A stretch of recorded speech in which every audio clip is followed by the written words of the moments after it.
The Steam Deck is almost here. Well, for some people, we've got to look at the quote-unquote free games that PlayStation and Xbox are giving players next month. And I've got my first thoughts on From Software's remarkable Elden Ring. All that and the latest and everything cool today in the Rundown. Hey, welcome to the Rundown. My name is Victor Lucas, and I'm thrilled that you could join me here in the Electric Playground. Today's episode is brought to you by The Gaming Stadium. They are Canada's leader in online esports tournament facilitation, and they've got tournaments happening every single weekend. They just had a big one over at Vancouver Fan Expo. You can find out all about them at tgs.gg. And one of the cool initiatives that the Gaming Stadium is putting forward here is a thing called Pepper. And Pepper is about giving the power to the users to build their own tournaments. And they could put some cash on the line and some bragging rights. You can find out about the platform that they're building at pepper.gg. Okay, you know, I've got a dedication for today's episode, and this one goes to Crew Twan, who had some comments to say about the review that I just posted about Horizon Forbidden West on our YouTube channel. Respect the honest review on Horizon, agree with some things about what you said, but the world-building, gameplay, visual design, I love about this game. Actually glad they didn't make too many changes since the last Horizon. The original Horizon was amazing, and so is this one. If it ain't broke, don't fix it. That's a good credo, and one that the video game industry uses a lot. It may not be revolutionary, but still an awesome game. I concur with that. It is an awesome game, and it really bowled me over. You spend a huge chunk of your life with something, though, and you start to pick it apart a little bit, and that's exactly what happened with me, and I just shared my honest impressions about Horizon. But that's just one of the massive action RPGs that's out this month. The other one is out tomorrow, and the praise is very high. Let's talk about Elden Ring. Now, I have been diving into Elden Ring, and I have been lost in the lands between in this beautiful world that From Software has crafted for us with the aid of some of the imagination and some of the expertise of George R.R. Martin.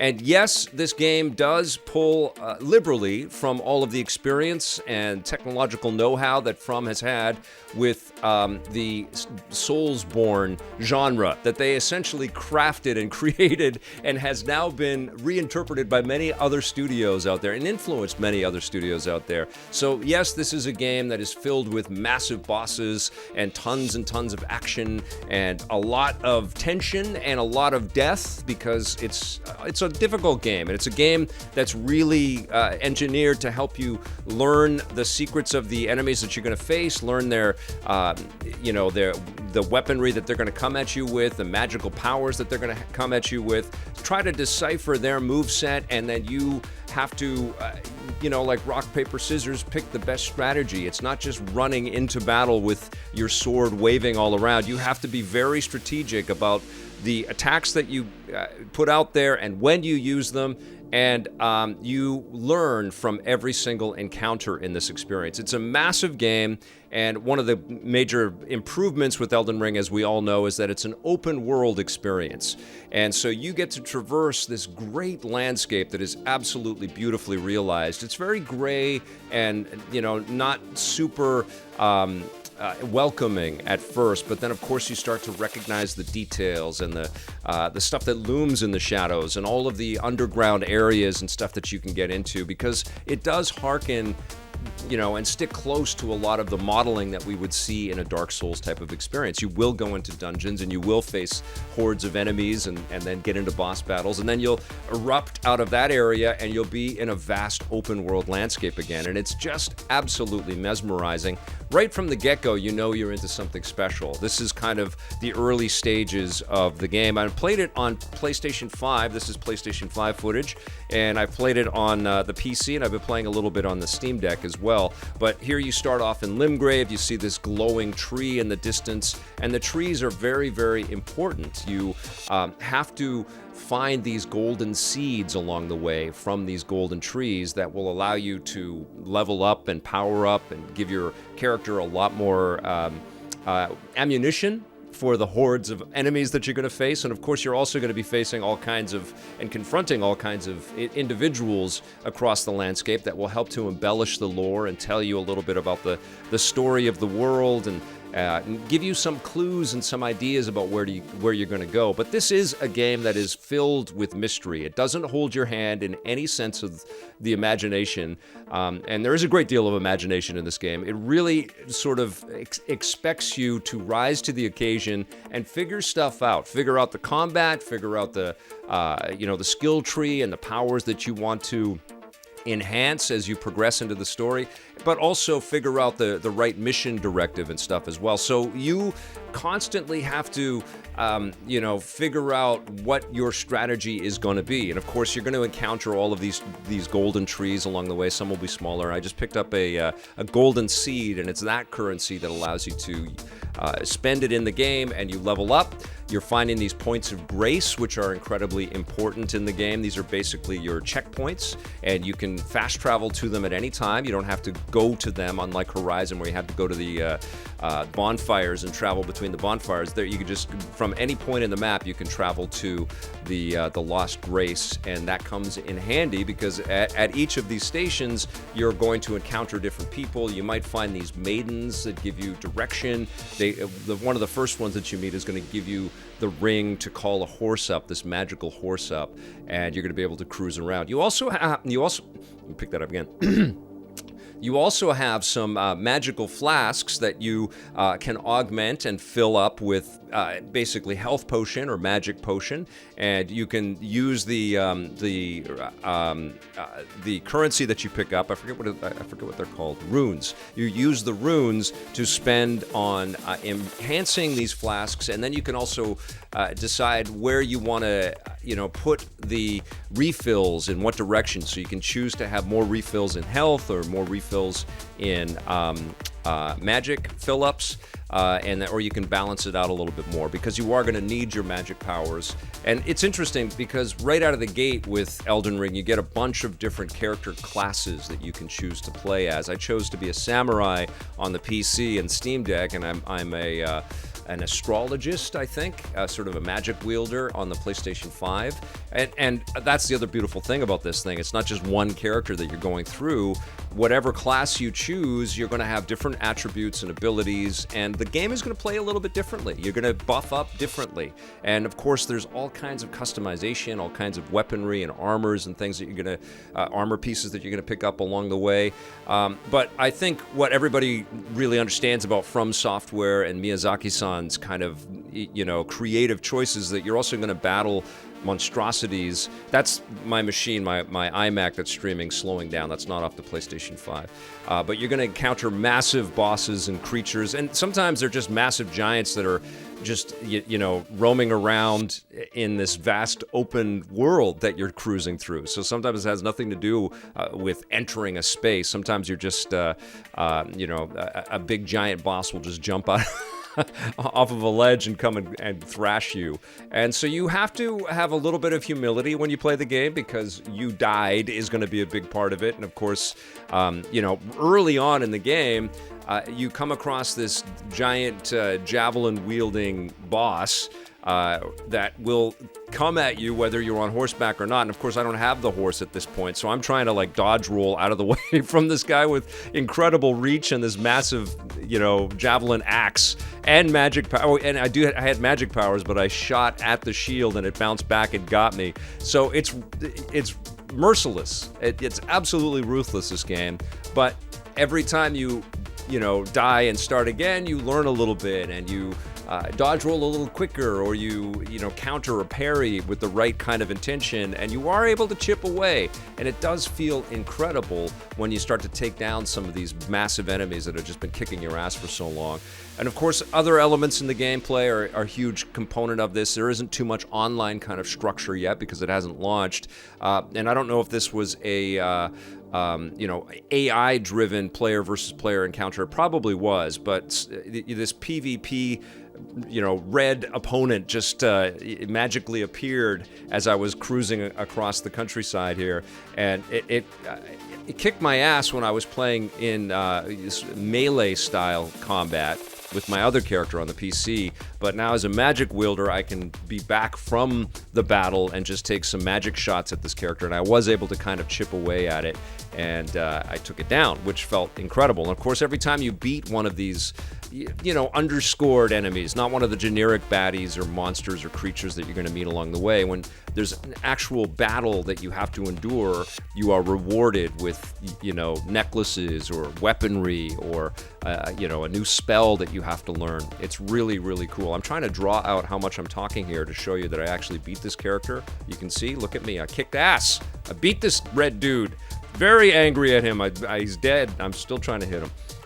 Enjoyed that very much. Also enjoyed the crazy kind of silly characters that you're going to meet along the way. Obviously, this pot has been a part of the marketing, but at one point in the game, you're going to meet this character and you're going to help him out a little bit. It's actually all I'm going to show on that because I don't want to spoil too much.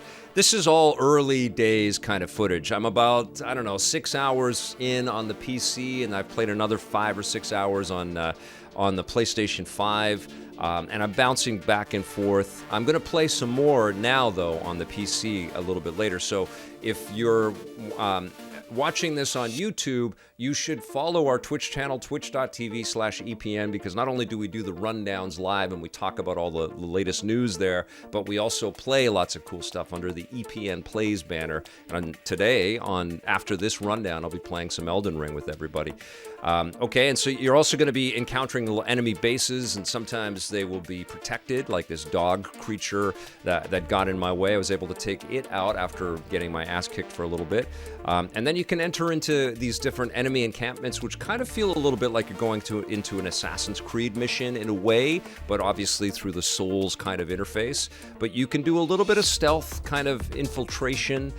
Try not to get seen, because all the enemies that you will see in a base or in a dungeon somewhere, if there's a crowd of them, they will follow you if they see you. But you can be sneaky, and you can get, I called the horse at the wrong time there, but you can be unseen and get right behind characters and stab them right in the back, and that's incredibly satisfying too, although that guy survived for that first shot. And so there's, strategies that way where you don't come at the bad guys just like, Leroy Jenkins. You really don't want to Leroy Jenkins your way through this game at all. And then the other cool thing, obviously, is that you can enter into massive boss fights, and you can call spirit helpers that will come in and help you try to take on some of these big baddies. And in this one, I had this magical bladed weapon dude trying to fight. This is one of the first major bosses. This character was actually in the network test, so I'm not really showing off too much here. But there's dramatic cutscenes and cool reveals like this. Absolutely terrifying. You're scared a lot in this game, for sure, because you're severely underpowered until you start taking the risks, and then you're rewarded by taking those risks. And you're also learning the systems and the mechanics and all that, so that you can feel a little braver as you're encountering everybody. But you can still be wiped out by just some, like a small group will come on and attack you, and they'll just be like little grunts and they'll take you out, or a bunch of wolves or something. And this monster is absolutely terrifying. I did take on this cool assassin in one of these hidden dungeons that I just stumbled upon. I was, beating up on a bunch of different skeletons. You can see the death and destruction that this assassin has woven in the background of this stage here. But I took him on, started to figure out that, in this instance, you definitely want to be a little bit more aggressive. But it took me a few tries, and I got him, and it felt amazing. And then I got this cool brooch that I could put onto my character, which was pretty damn cool. But one of the things that I definitely recognize with this game is that it's not just about the combat and the battle. Obviously, there's a great deal of storytelling. It's subtle, and it's interwoven into the experience of traversing the land. But there's also this, really cool meta type of experience where you're seeing the totality of where you can travel to, and it's overwhelming. But there's also kind of a micro element in here where you will encounter different characters, and they will have a sensitivity about them, and some surprising warmth, and give you some respite, and also a little bit of help. It's kind of shocking. It's incredibly mature, just like a lot of the From Software titles details are. But it's not a game that's just hammering you over the head with its difficulty. There are some ebbs and flows with this thing, and of course you're going to encounter cool characters like this blacksmith here that will, make your weaponry better if you've got the coin for it. And so here's my thought on the game in total. I have a long way to go. It's massive. I just came off of many hours of Horizon, so I didn't really have the time to just leave that one and then jump into, bounce back and forth. I wanted to complete that before I really dove into this. But I've been loving Elden Ring. It's incredible. And I know that it's incredibly difficult as well. Even longtime Souls players find it excruciatingly difficult. But I think if you have some experience with the Soulsborne type titles, you're going to figure out these strategies and you're going to do well. But the thing that's amazing about Elden Ring, because of this open world mechanic that they have in the game, is that you can actually leave a boss fight that's just been crushing your soul, no pun intended, and then take off and level up and find lots of other secrets and chip away at improvement, and then come back, after you've enhanced yourself, you've gotten better weaponry, better magic powers, then come back to the giant beast or monster or whatever, the boss that has been just tearing you apart, and try it again. And in that way, and you can do that in the Souls games as well, let's be honest. But the Souls games, because of their linearity, you are going to see a lot of that stuff over and over again. And I think that's the thing that, especially for players like me, talk about a lucky dude that gets to try everything and play all kinds of stuff. What usually gets me to bail on a game is if I'm seeing the same things over and over and over again, and I'm improving just by tiny little increments, and a lot of the Souls stuff feels that way. But Elden Ring doesn't quite feel that way, because I can, ram my head against the wall and try to beat somebody, but I know that I can just sort of take a break from that and then just go and explore and see what this beautiful land has to offer. Now, obviously, there are choke points and progression points that you have to get through, but there's enough variety and unique stuff to examine on a piece-by-piece basis in this game that it's really going to keep you entranced. There's a big reason why it's getting the scores that it's getting, and it's not just from the diehards out there. So far, it's phenomenal. I don't have a final score for you right now, but yeah, Elden Ring is really special. And arguably, I think it's one of the major reasons why I'm starting to think that this is the best February in the history of the video game industry. And I want to hear from you guys. Do you feel that way too? Do you feel like we are, having the golden month for games? It's just incredible how much stuff. Dying Light 2, the upgrade to Cyberpunk, Horizon, Sifu was incredible. Sifu feels like a million years ago. It was 2 weeks. It was awesome. And there's a bunch of other ones as well. And the Steam Deck is out this week too. So, a lot to marvel at, and a lot to marvel at in Elden Ring. Okay, speaking of that Steam Deck, let's talk about that because we've got some news today. Tomorrow is the official release date, the launch day of the Steam Deck, and what that means is that people are going to start to receive their shipping notifications tomorrow, and so people will have these in hand as of next week, and this is pretty incredible. This was a surprise announcement from Valve last year, where out of the blue they just confirmed a lot of rumors that they were making a portable PC that was going to dip into the Steam library, but it's more than that. It's actually a full-on PC that you can customize in a bunch of different ways. And obviously what Steam and Valve would like you to do is to access your Steam library and play all the games that you've purchased. And they've done a lot of work to make this a seamless transition, and it's one of the things that they've got right now is they've got games that are verified to run on the Steam Deck. They've actually got a page on Steam right now that will tell you if something is verified or playable or it just won't work on the Steam Deck, and that list is growing all the time. And it's an impressive idea. Right from the get-go, it's like, oh my God, we're going to be able to take our PC games, whether they're mouse and keyboard type experiences or thumbstick experiences, take them out on the road and play with them, and then also hook this deck up to a monitor put in a keyboard and a mouse and it actually can operate as a regular PC. What a remarkable piece of equipment. And also kind of a shock that Steam wants to sort of dive this deep into hardware. Obviously, they've been doing it with VR, and they've got the Steam Link and the Steam controller that they've done.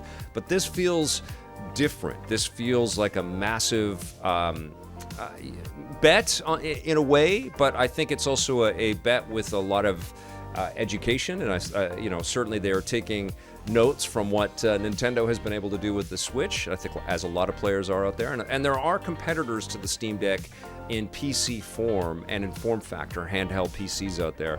But the thing that I think makes the Steam Deck so exciting for a lot of people is that it's pretty affordable for the amount of technology with the customized AMD chips that are in there. And this idea that you can, use it as a pretty decent PC as well. It's remarkable. I'm excited to talk about my experience so far with the Steam Deck. But I'm planning to stream a whole bunch of Steam Deck games as well, to show you guys the functionality and how it feels to, zip around inside of the menu and to see how these things all run, right? Because it's a PC. All right, so definitely come back and check that out. You can find all of our streams at twitch.tv/EPN. Okay, we have got some game releases that are coming to the PlayStation 5 and PlayStation 4 and the Xbox platforms in March. A bunch of free games. Let's get into it. PlayStation announced a bunch of the PS Plus titles that are going to be coming out during the month of March. Ghost Runner is one of them. I streamed this game not long ago. It's incredibly difficult, but beautiful. It's got that kind of cyberpunk edge. And so if you're a PS Plus subscriber, you're going to be able to download that to, I believe, your PS4 and definitely your PS5. Ghost of Tsushima Legends, the multiplayer experience that came with Ghost of Tsushima, the sort of core game, is a standalone product now from Sucker Punch and from PlayStation. That's going to be a PS Plus game that you're going to be able to download during the month of March, and that's also for PS5 and PS4 players out there. And this one's pretty cool because I played it and I thought it was all right, but it didn't blow me away like Sonic and All-Stars Racing Transformed did. But Sonic Team Racing is coming out next month as a free title through PS Plus for PS4 and PS5 as well. And, super fast arcade racer from Sumo with all of these great Sonic characters. It's always weird to me that Sonic has to race in a car. But there's certainly some beautiful elements in this, and the idea that you can customize everything is pretty damn cool. And then the other last game that they're going to be offering up is this Ark title. I forget the full name of the experience, but Ark is this survival type of gameplay, and so there's a lot of procedural elements and a lot of things that sort of happen as you're just trying to stay alive. And I know a ton of players are into this type of core gameplay where it's just kind of persistent, and you're growing and you're growing your base and syncing up with other friends and players and trying to survive in a pretty, hostile-looking environment. It looks like a little bit like the Horizon type of world building in this. Now, not to be outgunned, Xbox also has some free games for games with gold. They have 4 games coming out in the month of March. They've got the Flame in the Flood. They've got this arcade soccer game. They've got a SpongeBob game. Street Power Soccer, never heard of it. Fallen Angel Sacred 2, and this SpongeBob title. The Flame in the Flood I actually checked out on the Nintendo Switch, and I thought it was pretty damn cool, like the environmental sort of changes that happen in this adventure title where you're cruising around. Again, another type of survival game where you're crafting and building up and trying to survive the hostile environment. Dystopian, but kind of this slick isometric viewpoint on everything. I quite dug the game. This Street Power Soccer seems kind of like it's been thrown into the mix a little bit. There's nothing about the visuals here that kind of blows me away. I really wish that EA would make another FIFA Street game. That's the first thing that comes to mind when I see this footage. But, if you've got Xbox Live Gold, you can download that and give it a shot. There's an Xbox 360 game, Truth or Square, starring our beloved SpongeBob, who just had the Bikini Bottom game last year, I think did quite well, or was it 2 years ago now? Who knows? Time is a flat circle. who knows when things happen anymore. But this looks pretty fun. And another game that sort of underscores that there's lots of value in playing the 3D action-adventure platformers from the Xbox 360 generation, because this is an Xbox 360 game. And then there's also another one, Fallen Angel Sacred 2. I've never played the Sacred games. I don't really know the mechanics or the systems in there, but I feel like there's a strategy element, and you're finding creatures and bringing them along with you, basically wiping their minds and brainwashing them and stuff, and then of course magic powers and things. I mean, that definitely looks dated, but again, it's another freebie, quote-unquote freebie, if you've got Xbox Live Gold. So if you're a subscriber to Xbox Live Gold or PS Plus, look at that. You don't even have to go out and buy any of these awesome new games that are coming out in February. You can just download all that stuff starting in March. And finally, I've got one last thing to tell you guys about. PlayStation revealed that they've done some more integration with their smartphones and the Capture app that's on the PlayStation 5. Basically, you can capture all kinds of photos and videos, and I do that quite a bit, whether I tweet them out or if I save some gameplay and I put them into the content like I just did with Elden Ring. But now you can actually access all of the vids and all the photo files that you create through your account on your phone, and you can use them to download right to your phone's storage. You can of course share them to Twitter and Facebook and TikTok and wherever you want to, which is pretty damn cool. And I'm digging this new integration. And the other thing that's happened, actually, talking about consoles being able to share stuff, is Xbox and Twitch have bonded together again. So if you're an Xbox player that likes to stream right from your console, it's easier than ever to just press that "Let's Stream to Twitch" button, and away you go. So I'm a big fan of these consoles allowing you to share moments. I think it's really, really important. I honestly wish that there was some kind of a streaming technology built into the Nintendo Switch, and I'll get into a little bit of that when I talk about the Steam Deck soon. Okay, that's going to do it for the rundown today, everybody. Thank you so much for watching. Thank you for following our Twitch channel, twitch.tv/EPN, and subscribing to our YouTube channel, youtube.com/EPNTV. Thanks for your comments and your thumbs up, and for sharing our videos. Thank you for your support. We'll see you soon, and until then, play forever.